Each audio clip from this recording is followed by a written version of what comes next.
Hello, welcome back to my YouTube channel. My name is Alfan Fajar and my student ID is B1024201005 and I'm from Management International Class Batch 2020. And in this video, I'm going to talk about the HRM Chapter 12, which is the incentive plans and executive compensation. So first, what is variable pay? So variable pay is a compensation that is linked to individual, group or team and or organizational performance. And variable pay plans attempt to provide tangible rewards, or traditionally known as incentives, to the employees for their performance that are beyond normal expectations. And the philosophical foundation of incentives rests on these several basic assumptions. The first one is some jobs contribute more to organizational success than the others. The second one is some people perform better and are more productive than the others. The third one is employees who perform better should receive more compensation than the others who perform worse than these employees. And then the last one is many employees' total compensation should be tied directly to performance and the results of their work. And there are several elements of successful pay for performance plans. The first element is, does the plan fit the organization? So a plan that has worked well for one company will not necessarily work well for another one. And for example, in professional service firms, performance measures such as client progress and productivity, new business development revenues, client satisfaction, and profit contributions are typically linked to pay for performance programs, and these measures might not work as well in a different industry. And for an incentive plan to work, it must be linked to the objectives of the organization itself, its financial resources, and its desired performance results at the end. And then the second element is, does the plan reward appropriate actions? So because people tend to produce what is measured and rewarded, organizations must make sure that what is being rewarded is clearly linked to what is needed by the organization itself.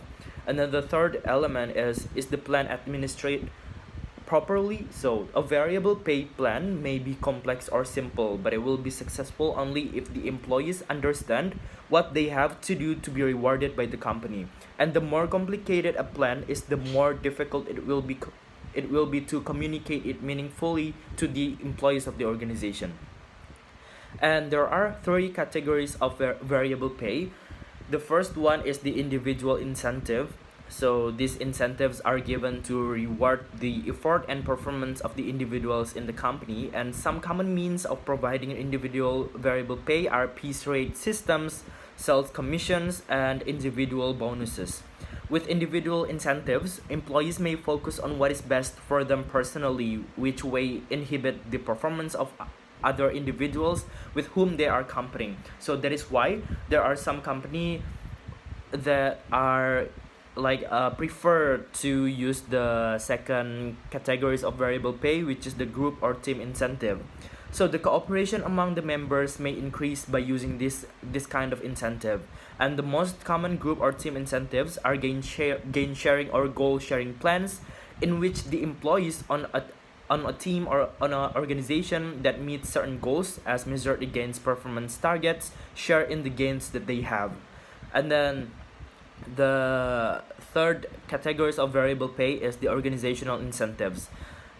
These incentives reward people according to the performance results of the entire organization. So this approach assumes that all employees in that organization working together and can generate improved organizational results that lead to better financial performance. So that's why these organizations prefer to use the organizational incentives than the individual or the group or team one.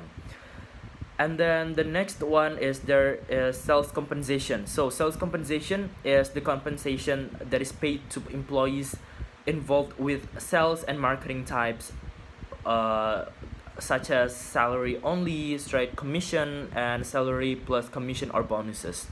And then the next compensation is executive compensation. So there are several elements of executive compensation. The first one is executive salaries, and then executive benefits and executive perks. And then the fourth one is annual executive incentives and bonuses, and the last one is long-term executive performance incentives.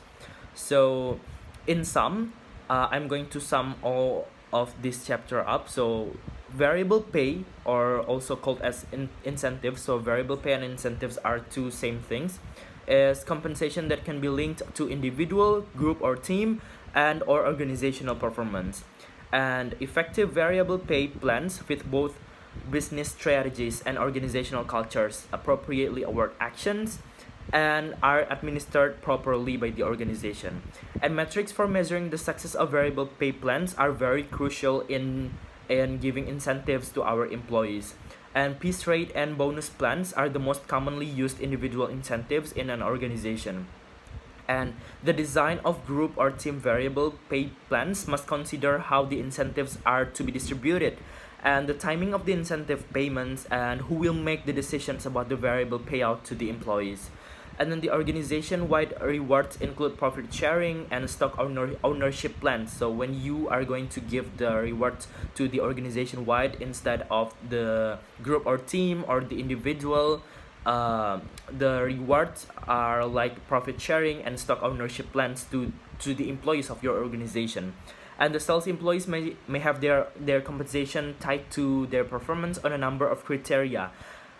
Like sales compensation can be provided as salary only, commission only, or salary plus commission or bonuses. And then measuring the effectiveness of sales incentives plans is a challenge that may require the plans to be adjusted based on success metrics of the company itself. And then the executive compensation must be viewed as a total package composed of salaries, bonuses, benefits, perquisites or perks, and both short and long-term performance-based incentives. So there are many things that have to be considered in giving executive compensation. And then performance-based incentives often represent a significant portion of an executive's compensation package. And the last is that a compensation committee or the people who who consider who are going to get the compensation, who are considered like how much the compensation would be, which is a subgroup of the board of directors or the BOD. Generally, they have the authority over the executive compensation plans. So that's all about the chapter 12 about the and incentive plans and executive compensation, and thank you for watching.